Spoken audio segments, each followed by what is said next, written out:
ओम वंदे मातरम। मित्रों, स्वास्थ्य रक्षा से दवा मुक्त भारत का उद्देश्य लिए स्वदेशी चिकित्सक प्रभा भारती आप सबका स्वागत करती है। मित्रों, यदि किसी को सरदर्द हो रहा है तो आज हम जो आसन का अभ्यास आपको बताने जा रहे हैं ये आपको पूरा लाभ देने वाला है। और सरदर्द के अलावा ये हमारी रीढ़ की हड्डी को व्यायाम देता है, हमारे पेट के अंगों की मालिश करता है, हमारे फेफड़ों की मालिश कर देता है और इसके बहुत सारे लाभ हैं। इसके लाभ भी हम बताएंगे, साथ ही आपको बताएंगे कि इसमें सावधानियां क्या रखें, कितनी देर कर सकते हैं और जो लोग नहीं कर पा रहे हैं वो इस अभ्यास को आरंभ कैसे करें। क्योंकि जब कोई अच्छी चीज़ दिखती है ना, हमें करने का मन करता है, लेकिन हमारे शरीर की स्थिति ऐसी नहीं है कि हम कर पाएँ। यदि आप इस वीडियो के निर्देशों को ध्यान से सुन के पूरा पालन करते हैं तो आप इस अभ्यास को ठीक से अवश्य कर पाएंगे और इसके लाभ भी ले पाएंगे। तो मित्रों, सबसे पहले आपको बता दूं कि आसन का अभ्यास होता कैसे है और उससे आपको बताऊंगी इसका नाम क्या है। नाम तो वैसे आपने टाइटल में पढ़ लिया होगा, और फिर भी उसके साथ में आपको बताऊंगी कि इसको ऐसा नाम क्यों दिया गया है। तो सबसे पहले आपको क्या करना है, वज्रासन में बैठ जाना है। वज्रासन में बैठने आपको ध्यान रखना है कि घुटने मिले हुए होने चाहिए और पैर ठीक से रखे होने चाहिए। और अब आपको क्या करना है, हाथों को यहाँ साइड कर देना है और उसके बाद आपको सांस को भरते हुए हाथों को ऊपर ले जाना। कैसे, ये देखिए, ऊपर सीधा ले जाकर ऊपर खींच दीजिए, जोर से एकदम पूरा तान दीजिए। और उसके बाद आपको क्या करना है, सांस छोड़ते हुए धीरे धीरे, बल नहीं लगाना, जोर नहीं लगाना। देखो मेरे हाथ ऊपर गए थे और कान को टच हो गए थे, वैसे कान को टच है। उसके बाद आप नीचे आ जाइए और आपका प्रयास ये है कि आपकी जो नाक है ना, आप देखो हाथ जितने खींच सकते हो उतने खींच दीजिए और आपकी जो नाक है, आपका जो सर है, जो भी आपका लग जाए जमीन से लग जाए। यदि आपको दिख रहा हो तो नीचे आपको दिखाई दे रहा होगा कि हाँ मेरा सर कैसे जमीन से लग गया। एक हाथ हटा के दिखा दो तो आपको समझ में आ जाएगा। तो ये इस तरह से सर जमीन में लग जाता है। नाक लगाना चाहे नाक भी लगा सकते हैं, लेकिन नाक लगाना थोड़ा कठिन होता है। तो अब आपको मैं बता दूं, इस अभ्यास को हमने पूरा कर लिया, ये यहाँ पे पूरा हो जाता है। जब आप ऐसे बैठते हैं, इस तरह से आते हैं, इसमें आपको ध्यान क्या देना, आप देखिए पीछे से मैं आपको हिल के दिखा दूँ, आपसे आपको समझ जाना है ये आपका उठना नहीं चाहिए। यदि आपका उठ गया तो आपका माथे पे प्रेशर आ जाएगा, जो आपका सरदर्द ठीक करने के स्थान पर बढ़ा देगा। तो बिल्कुल भी ऐसी भूल ना करें। आपका जो पीछे का हिस्सा है वो वैसे जैसे कि मैंने दिखा रही हूँ वैसे ही रहे। और आप ऐसे जब रहेंगे ना तो ये आप देखिए रीढ़ की हड्डी को पूरा तनाव दे रहा है। आपकी रीढ़ की हड्डी एकदम अच्छे से प्रेशर ले रही है, उसको व्यायाम मिल रहा है।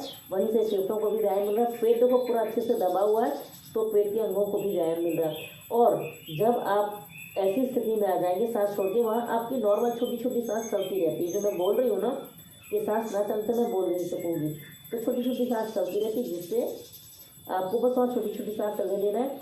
जब इस अभ्यास को आप सांसों पे ध्यान के साथ करते हैं ना, तो इससे आपका तनाव बहुत जल्दी रिलैक्स हो जाता है और सर की पीड़ा भी पूरी तरह से रिलैक्स हो जाती है। इसलिए सांसों पे ध्यान भी चलता रहेगा, ब्लड सर्कुलेशन सबको मिलता रहेगा, जो आपको बहुत जल्दी लाभ देता है। तो जब आपको लगे कि और नहीं रहा जा रहा है तो क्या करना है, जैसे आप नीचे गए थे ना वैसे ही देखो, धीरे धीरे पहले देख लो, हाथ नज़दीक आए, कान को हाथ टच है।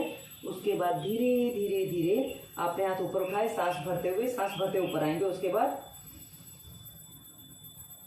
पूरा नीचे आ गए, ठीक है ना। आप ये वैसे इसका तरीका, पर यहाँ थोड़ा मेरा गड़बड़ हो रहा था इसलिए मैंने आपको ऐसे करके दिखा दिया।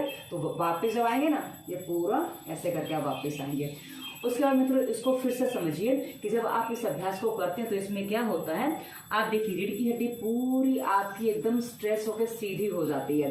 कहा ना, जब हम नीचे जाते हैं तो पूरी स्ट्रेस होकर सीधी हो जाती है, जिससे क्या होता है, आपके रीढ़ की हड्डी में ब्लड सर्कुलेशन ठीक से हो पाता है। और जो हम हमेशा खड़े रहते हैं, बैठे रहते हैं, उससे हमारा सर हमेशा ऊंचाई रहता है। तो ऐसी स्थिति में क्या होता है, आपका सर नीचे को जाता है। तो जिनको सर की तरफ ब्लड सर्कुलेशन नहीं हो रहा तो उनका ब्लड सर्कुलेशन होने लग जाता है, जिससे सर दर्द में तुरंत आराम मिल जाता है। उसके अलावा आपको बता दूं मित्रों, क्या होता है कि जब सर में ब्लड सर्कुलेशन होता है ना, तो जिनके बाल झड़ते हैं, जिनको टेंशन बहुत ज़्यादा होता है, जिनको उल्टे सीधे विचार बहुत ज़्यादा आते हैं, जिनको डर बहुत अधिक लगता है, उन सबको इस आसन के अभ्यास से बहुत अच्छा आराम मिलता है। क्योंकि जब ब्लड सर्कुलेशन सर में होता है ना, तो वहाँ से हमारी बहुत सारी समस्याएं, जो मानसिक समस्या होती हैं, उनका समाधान मिल जाता है। क्योंकि जब ब्लड सर्कुलेशन नहीं हो पाता, उसकी वजह से क्या होता है कि हमारा मन तनाव में, आलस में पड़ा रहता है, और जहाँ हुआ ब्लड गया, रक्त गया, वही वो सारे आराम हो जाते हैं। और ये धीरे धीरे आपको पता चलेगा, सर तो कहा ना तुरंत ठीक होगा, पर बाकी चीज़ों में आपको धीरे धीरे आराम मिलेगा।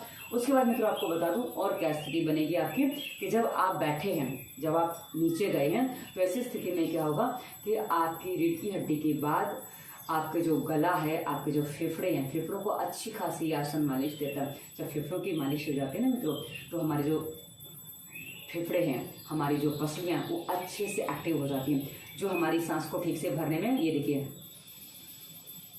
हमारी सहायता करती है, जिससे जिनको ऑक्सीजन की कमी है वो कमी पूरी हो जाती है, और जो सांस छोटी चल पा रही है उनको भी काफ़ी आराम मिलता है। उसके साथ में तो जब हमारे पेट के अंगों को व्यायाम मिलता है, जैसे रीढ़ की हड्डी को तो व्यायाम पीछे मिला ही है, उसके अलावा पेट को जब व्यायाम मिलता है ना, पेट के छोटे छोटे अंग, जैसे आपने देखा ना पेट अच्छे से दब जाता है, देखिए पेट दब जाता है ना, तो पेट जब दबता है ना मित्रों, तो हमारी जो आंतें हैं, उसके अलावा हमारे जो प्रजनन अंग है, लीवर है, पेनक्रियाज है, इन सबको व्यायाम मिलता है। पीछे किडनी को भी व्यायाम मिल जाता है जब हम आगे झुकते हैं, तो ये सब व्यायाम मिलता है, तो सारी चीज़ें अपने आप फ्लेक्सिबल हो जाती हैं। और कहा ना वो छोटी सांस भले चलती है, पर ब्लड सर्कुलेशन ठीक से जब होता है ना, तो मस्तिष्क से जब होता है तो वो क्या रीढ़ की हड्डी के माध्यम से संपूर्ण देह में बहुत अच्छे से जाता है, जो हमारे संपूर्ण अंगों को क्रियान्वित कर देता है।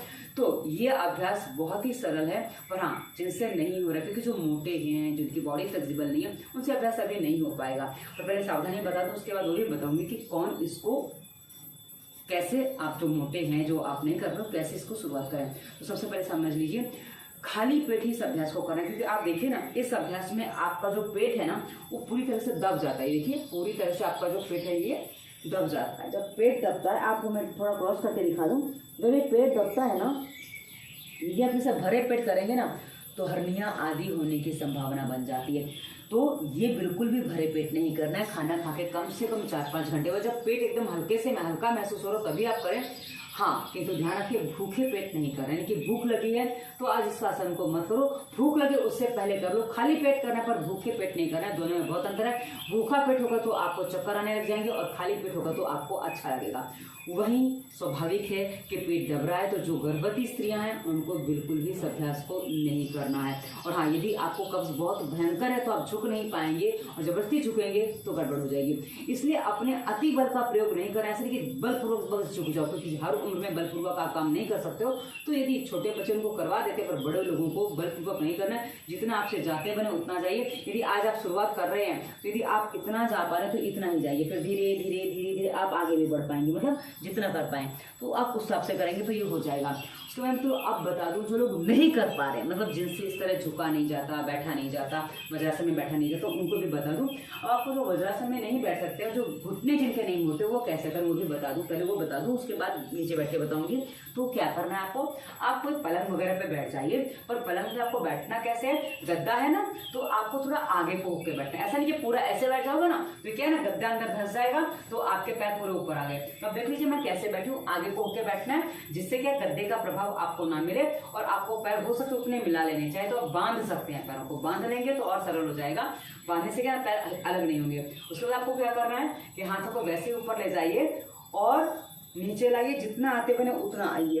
यदि आप पतले हैं तो आप और भी ज्यादा आ पाएंगे, आ जाइए। और हाँ, ध्यान रखिए हाथ कान को टच रहे, मैंने थोड़ा आगे झुका दिए तो ऐसे करिए, और फिर वापस बैक हो जाइए।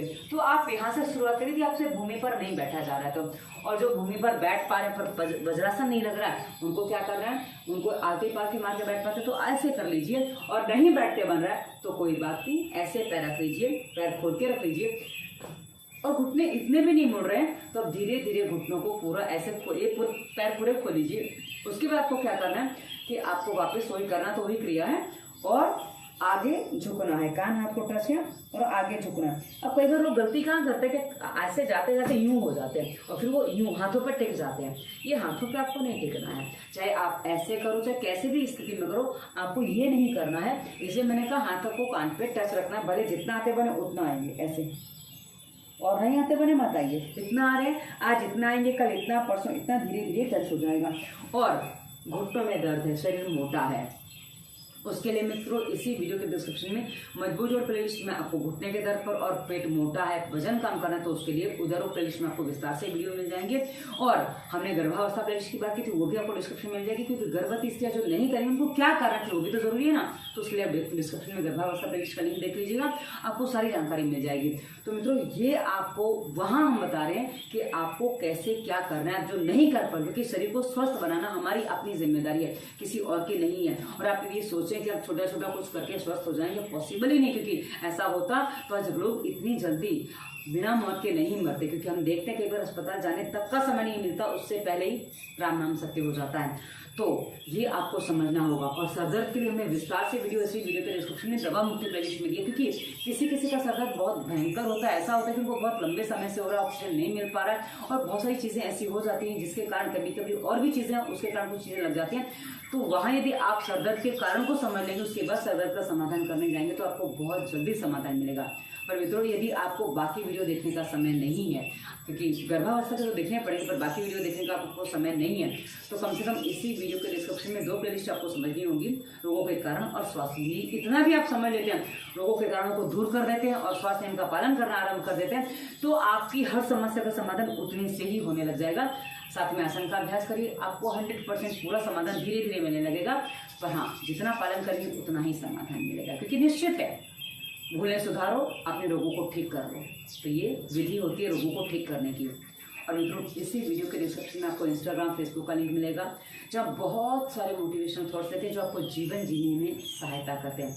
और अंत में हमारा नंबर भी है। अब आपको बता दूं, आप प्रश्न हमसे वीडियो पे करो, इंस्टाग्राम, फेसबुक पे करो, व्हाट्सएप पे करो, कहीं भी करो, हम आपको हर जगह उत्तर देते हैं। और कंसल्टेंसी करनी है तो कंसल्टेंसी के बारे में आप हमसे कहीं भी पूछ सकते हैं, पर कंसल्टेंसी की फीस होती है। फीस आपकी समस्या के अनुसार होती है। पहले हम प्रयास करते हैं कि आपको निर्देश ऐसे दे दें कि आप बिना फीस के ठीक हो जाओ, पर कभी कभी किसी को बात ही करनी है तो फिर आपको फीस पेमेंट करनी पड़ती है। उसकी जो विधि हम प्रोसेस व्हाट्सएप पे आपको बता देंगे, क्योंकि वो यूट्यूब के जो कमेंट होते हैं ना मित्रों, वो मुझे एक कमेंट रिप्लाई करने के बाद कई बार कमेंट दिखते ही नहीं है, इसलिए मैं उसको रिप्लाई नहीं कर पाती हूँ। इसलिए मैं आपको बोलते हैं कि आप मैसेंजर में आ जाइए, तो आप वहाँ भी हमें मैसेज कर सकते हैं। और आप देख लीजिए हमारे कमेंट को रिप्लाई करते हैं, क्योंकि हमारे पास जो लोग आते हैं समस्याएं लेके आते हैं, तो रिप्लाई करना हमारी अपनी जवाबदेही है। तो आशा है ये वीडियो आपको अच्छा लगेगा। निर्देशों का पालन करके देखिए। आरंभिक सरदर्द है, बहुत सारा सरदर्द है, थोड़ा बहुत तो आराम मिल ही जाएगा, पर नाक में तेल डालेंगे तो और अच्छा आराम मिल जाएगा। तो ये वीडियो कैसा लगा अवश्य बताइएगा, क्योंकि आप हमें समय देते हो वीडियो देखने में। आपने वीडियो पूरा ध्यान से सुना, उसके लिए आप सभी को धन्यवाद। वंदे मातरम।